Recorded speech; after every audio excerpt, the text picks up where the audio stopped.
My channel. So இன்றைக்கி இந்த வீடியோவில் ஏற்கனவே எக்ஸிஸ்டிங் ப்ளவுஸ், அதாவது ஏற்கனவே நீங்கள் தைச்ச ப்ளவுஸில் ஸ்லீவை எப்படி நம்ம வந்து பீட் ஒர்க் கொடுத்து டெக்கரேட் பண்ணுறது தான் நான் உங்களுக்கு காட்ட போகிறேன். இது வந்து என்னோட சுடிதார், இது 3/4 ஸ்லீவ். இது இப்போது இந்த ஸ்லீவில் எப்படி நான் பீட் ஒர்க் பண்ணுறேன்னு காட்டுறேன். ஸோ ஸ்லீவ் வந்து ஏற்கனவே அட்டாச் பண்ணியிருக்கு.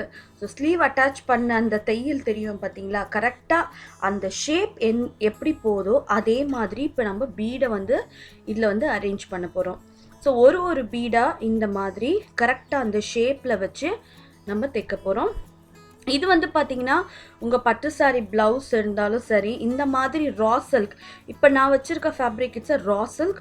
இந்த மாதிரி ரா சில்க் ஃபேப்ரிக்கில் கூட பிளெயின் ஃபேப்ரிக்கை நீங்கள் பீட் ஒர்க் கொடுத்து நீங்கள் அழகாக பண்ணலாம். உங்களுக்கு வேணுன்னா கோல்டு கலர் பீட் கொடுத்தீங்கன்னா இன்னும் ரொம்ப எக்ஸ்க்ளூசிவாக இருக்கும். பிகாஸ் இந்த கோல்டு கலர் லேஸ் அதில் அட்டாச் பண்ணிக்கிறதுனால ஆக்சுவலாக கோல்டு பீட்ஸ் போகலாம் அது கூட. பட் வீடியோ பர்பஸ்க்காக நான் வந்து ஒயிட் கலர் பேர்ல் பீட் மாதிரி அட்டாச் பண்ணுறேன். ஒரு 3 ரோ வந்து இந்த பீடை வந்து கொஞ்சம் நல்லா டைட்டாக பேக் பண்ண மாதிரி நீங்கள் வந்து தைச்சிருங்க. ஒரு 4th 5th ரோ வரும்போது கொஞ்சம் ரேண்டமாக கொஞ்சம் தள்ளி தைச்சு இந்த கம்ப்ளீட் ஸ்லீவ் வரைக்கும் வர மாதிரி நம்ம இந்த பீடை தைக்கணும். ஓகே, ஸோ ஒரு சைடு ஃபஸ்ட்டு தைச்சிருங்க, அதுக்கப்புறம் நீங்கள் இன்னொரு சைடு தைக்கலாம். ஸோ இந்த பீடு வந்து நீங்கள் வந்து ஸ்லீவ்ஸை வந்து தைச்ச பிறகு தான் நீங்கள் இந்த மாதிரி பீடை தைக்க முடியும். ஸ்லீவை தைக்கிறதுக்கு முன்னாடி நீங்கள் பீடை வந்து தைக்க முடியாது. பிகாஸ் ஸ்லீவை வந்து நீங்கள் துணி கூட அட்டாச் பண்ண பிறகு அந்த ஷேப் எப்படி போதோ அந்த ஷேப்பில் தான் இப்போ நான் பீடை வந்து அலைன் பண்ணினுக்கேன். ரொம்ப ஸ்ட்ரெயிட்டாக இருக்கணும்னு அவசியம் இல்லை, பீட் வந்து பர்ஃபெக்டாக ஸ்ட்ரெயிட்டாக இருக்கணும்னு அவசியம் இல்லை. சும்மா ரேண்டமாக அங்கே இங்கே மேலே கீழே வர மாதிரி கொஞ்சம் ரேண்டமாக அலைன் பண்ணுங்கள். அப்போ தான் பார்க்க இன்னும் கொஞ்சம் அழகாக இருக்குது. ஸோ இந்த மாதிரி ஒரு பீடையும் பொறுமையாக நீங்கள் தைங்க. ஸோ கம்ப்ளீட்டாக இதை தைச்சி முடிக்க எனக்கு ஒரு 10 minutes ஆச்சு. பட் அவுட்கம் பார்த்தீங்கன்னா ரொம்ப கிளாஸாக ரொம்ப பியூட்டிஃபுல்லாக இருந்தது. ஐ டோட்டல் லவ்ட் இட். சப்போஸ் எனக்கு அது கோல்டு கலர் கொடுத்துருந்தா எனக்கு இன்னும் கொஞ்சம் பிடிச்சிருக்குமோன்னு தோணுச்சு. ஆனால் ரொம்ப அந்த பேர்லே ரொம்ப அழகாக இருந்தது. ஸோ இது ரா சில்க் ப்ளவுஸாக இருந்தாலும் சரி, ஒரு வேளை பட்டு சாரி ப்ளவுஸாக இருந்தாலும் சரி, அதில் வந்து உங்களுக்கு வந்து கோல்டு கலர் ஒர்க் இருந்தால் you can go with a gold colour beads. இல்லை ஒரு பிளெயின் ரா சில்க் மாதிரி இருந்தால் இந்த மாதிரி நீங்கள் பேர்ல் பீட் கூட போடலாம், ரொம்ப அழகாக இருக்கும். ஸோ இந்த மாதிரி கரெக்டாக நம்ம ஆர்ம் ஹோல் ஷேப் அந்த தையலை மார்ஜினாக வச்சு நீங்கள் வந்து அந்த தையல் ஷேப்லேயே இப்போ நான் தைச்சிட்டே போகிறேன். இந்த மாதிரி ஒரு 3 rows வந்து நான் வந்து கொஞ்சம் டைட்டாக தைச்சிட்டு அதுக்கப்புறம் கொஞ்சமாக கிராஜுவலாக தள்ளி வெளியே வந்து கம்ப்ளீட் ஸ்லீவும் இப்போ 3/4 ஸ்லீவ் தான் நான் தைக்கிறேன். இந்த 3/4 ஸ்லீவ் ஃபுல்லாக வர மாதிரி நம்ம தைக்கணும். ஸோ ஒன் சைடு தைச்ச பிறகு நீங்கள் இன்னும் ஒரு சைடு தைக்கலாம். கொஞ்சம் இது வேலைப்பாடு உள்ளது தான், கொஞ்சம் டைம் டேக்கிங் தான். But end result was amazing, ரொம்ப பியூட்டிஃபுல்லாக இருக்குது. ஓகே, ஸோ கொஞ்சமாக இந்த மாதிரி இதை தைங்க.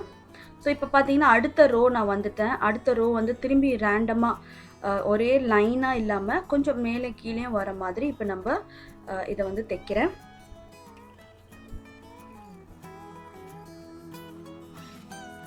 ஸோ உங்களுக்கு ரொம்ப கொஞ்சம் பொடி பீடு, சுகர் பீட் மாதிரி வைக்கணுனாலும் நீங்கள் வைக்கலாம். இல்லை கொஞ்சம் பெரிய பீடாக வேணும், இன்னும் நல்லா விசிபிளாக தெரியும்னா இந்த சைஸ் பீட் கூட நீங்கள் வைக்கலாம். ஓகே,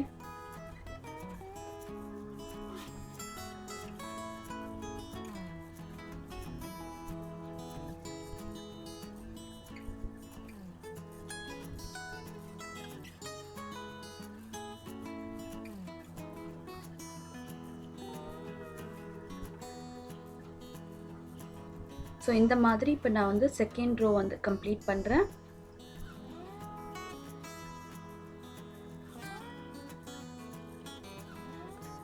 வீட்டில் வந்து சும்மா டைம் கிடைக்கிற போது நீங்கள் இந்த மாதிரி சின்ன ஒர்க் பண்ணலாம்.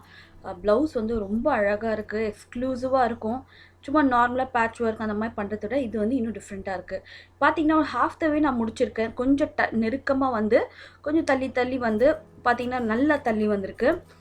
இந்த மாதிரி இதை கம்ப்ளீட்டாக நீங்கள் தைக்கணும். ஒரே ஒரு தையல் தான் கண்டினியூவாக அதே த்ரெட்லேயே நான் தைச்சிருக்கேன். ரொம்ப அழகாகவும் இருக்குது finish. I totally love it. இப்போது வந்து பார்த்திங்கன்னா இதை ஃபுல்லாக நான் கம்ப்ளீட் பண்ணதை நான் உங்களுக்கு காட்டுறேன். அதுவும் ரொம்ப அழகாக வந்திருக்கு. ஸோ ஆர்ம் ஹோல் ஷேப் எப்படி போதோ அதே ஷேப்பில் வந்திருக்கிறதுனால ரொம்ப பியூட்டிஃபுல்லாக இருக்குது. ஸோ இது பார்த்திங்கன்னா எண்ட் ரிசல்ட் கம்ப்ளீட்டாக எக்ஸ்க்ளூசிவாக அழகாக இருக்குது. எனக்கு ரொம்ப பிடிச்சிருக்கு. ஸோ கண்டிப்பாக இந்த வீடியோ பிடிச்சிருக்கும்னு எனக்கு ரொம்ப சிம்பிள், ரொம்ப ஈஸி. எக்ஸிஸ்டிங் ப்ளவுஸை எவ்வளோ பழைய ப்ளவுஸ் நமக்கு இருக்கும், ரொம்ப ஓல்டாகிடுச்சு நீங்கள் ஃபீல் பண்ணலாம். அந்த ப்ளவுஸ் எடுத்து நீங்கள் அதுக்கு உயிர் கொடுத்த மாதிரி இருக்கும் கண்டிப்பாக இது. ஸோ கண்டிப்பாக இந்த வீடியோ உங்களுக்கு பிடிச்சிருந்தா மறக்காமல் என் சேனலை சப்ஸ்கிரைப் பண்ணிவிடுங்க. அதே மாதிரி கீழே இருக்க தம்ஸ் அப் பட்டனையும் மறக்காமல் கிளிக் பண்ணிவிடுங்க. ஸோ அடுத்த வாட்டி இன்னொரு அழகான டிசைனோட உங்களை மீட் பண்ணுறேன். See you next time. Take care. Bye-bye.